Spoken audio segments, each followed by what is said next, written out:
ঘরে বসে আয়, এটা কি আসলেই সম্ভব? হ্যাঁ, একদমই সম্ভব। তাহলে চলুন দেখে নেওয়া যাক ডিজিটাল আয়ের এমন 5টি উপায় যা দিয়ে শুরু করা যায়।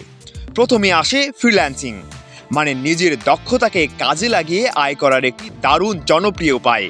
সবচেয়ে বড় সুবিধা কি জানেন? ঘরে বসেই কিন্তু বিশ্বের যে কোনো ক্লায়েন্টের সাথে কাজ করা যায়।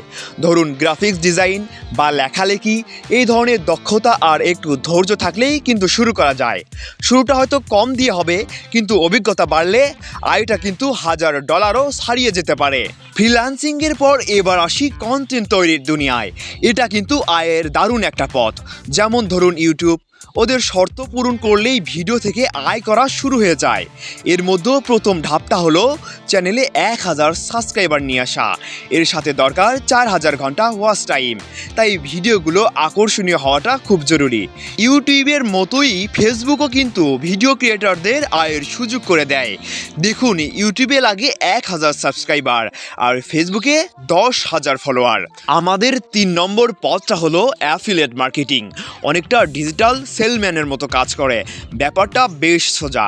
অন্যের প্রোডাক্ট প্রমোট করা, লিঙ্ক থেকে সেল হওয়া আর তা থেকে কমিশন পাওয়া। দারাজ বা অ্যামাজন অ্যাফিলিয়েট হয়ে পণ্যের রিভিউ ভিডিও বানালে কিন্তু ভালো সেল আসে। আচ্ছা, কম্পিউটার না থাকলে কি হবে? চিন্তার কিছু নেই, মোবাইল ফোনেই যথেষ্ট। শুধু মোবাইল দিয়েই টিকটক শর্ট বা ফেসবুক রিলস এর জন্য ছোট ছোট ভিডিও বানানো যায়। এখানে সফল হতে গেলে দুটি জিনিস মাথায় রাখতে হবে: নিয়মিত কন্টেন্ট আর লেটেস্ট ট্রেন্ড ফলো করা। সবশেষে সবচেয়ে স্মার্ট উপায়টা কি জানেন? সবগুলো পথকে একসাথে কাজে লাগানো। মানে ফ্রিল্যান্সিং চলছেই, পাশাপাশি ইউটিউব চ্যানেলে অ্যাফিলিয়েট মার্কেটিংও করা যেতে পারে। প্রত্যেকটা পথেই কিন্তু দারুণ সম্ভাবনা রয়েছে। এখন শুধু খুঁজে বের করতে হবে কোনটা কার জন্য সেরা।